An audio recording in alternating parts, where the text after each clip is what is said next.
नमस्कार दोस्तों, Shri KP Sitaram TV news में आपका स्वागत है। देखिए इस वक्त की खास खबर।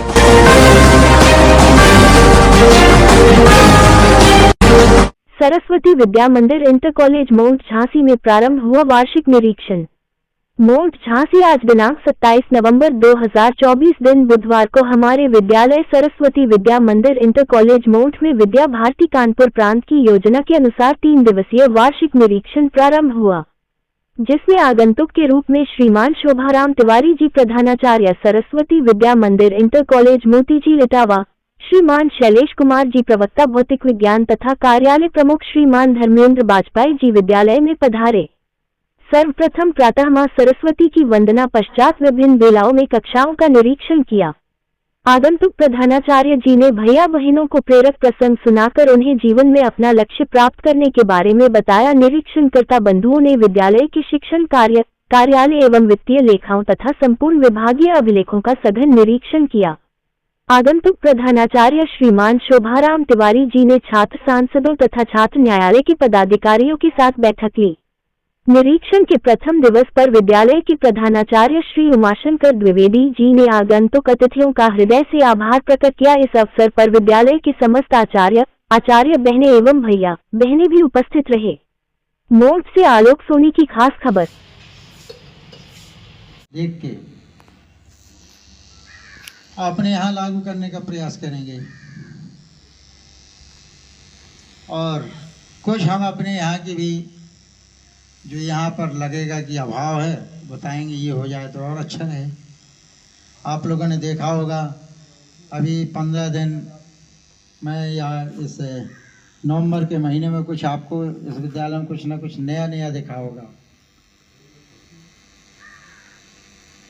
जैसे कि मैं आपको बताए दे रहा हूँ, ये क्यारियाँ जो ईंटें लगे हुए हैं ये रंगे हुए हैं, अभी रंगे गए ना चूने से और गेड़ू से। यहाँ ये रंगोली पड़ी हुई है, बहुत कुछ साज सज्जा की गई होगी। हर विभाग में कुछ ना कुछ हुआ होगा नया, चाहे वो उद्यान विभाग हो, चाहे वो स्वच्छता विभाग हो, ठीक है ना। सभी विभागों में जल विभाग है।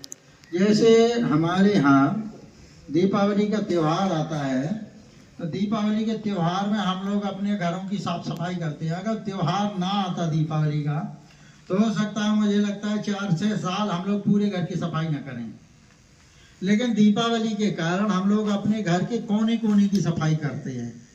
टाणे भंडारियाँ सब कुछ पूरा विधिवत व्यवस्थित। उससे क्या है, जो सीलन है बरसात में 4 महीने में सीलन आ जाती है, दीवारों में सीलन दूर हो जाती है।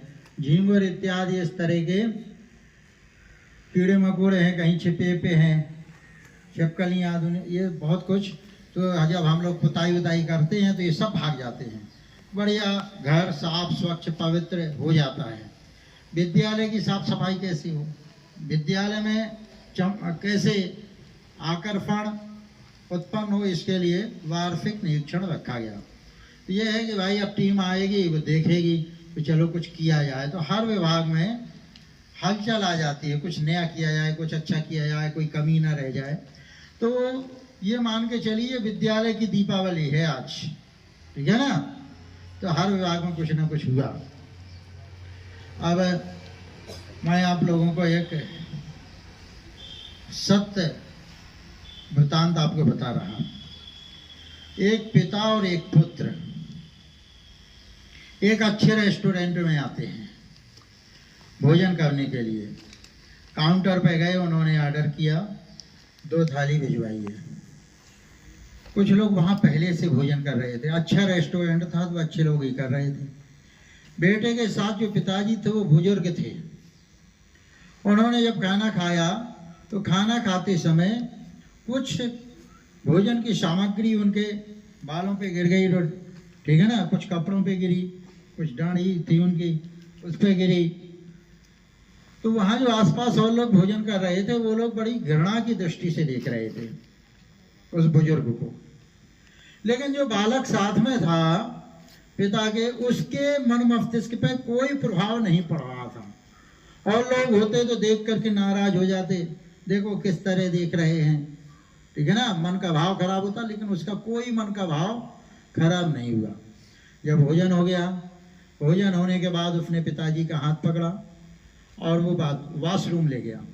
वॉशरूम में पिताजी का मुंह धुलाया, कंघी के तेल वगैरह लगा दिया, कंघी की बढ़िया व्यवस्थित होकर के बाहर निकले पिता पुत्र। काउंटर पे गए, काउंटर पे जाकर के उन्होंने पेमेंट दिया। अब पेमेंट देने के बाद चलने लगे। तो वहाँ जो और लोग भोजन कर रहे थे उन्होंने आवाज़ दी, बेटा तुम यहाँ कुछ छोड़ के जा रहे हो। उसने मुड़ के देखा, जहाँ बैठे थे क्या कुछ कोई सामग्री छूट गई क्या? मुड़ के देखा, वहाँ कोई सामग्री दिखी नहीं। उसने कहा नहीं, मैंने तो कुछ नहीं छोड़ा। अभी बोले नहीं, छोड़ के जा रहे हो। उसने कहा क्या छोड़ के जा रहे हो? क्या छोड़ के जा रहा हूँ? तो उसने कहा कि एक पुत्र के लिए एक सीख यानी शिक्षा, तुम एक शिक्षा दे करके जा रहे हो, एक सीख दे के जा रहे हो, और पिता के लिए एक आशा उम्मीद छोड़ के जा रहे हो। तो मेरा कहने का तात्पर्य ये है कि हम लोग अपने बड़े बुजुर्गों को कहते हैं कि तुम लोग वहाँ क्या करोगे, तुमसे चला नहीं जाता है, तुम चल नहीं पाते हो ठीक से, भोजन नहीं कर पाते हो, तुम यहीं रहो, घर में रहो। अर्थात हम लोग तिरस्कार की दृष्टि से, अपमान की दृष्टि से अपने बड़े बुजुर्गों को देखते हैं। जब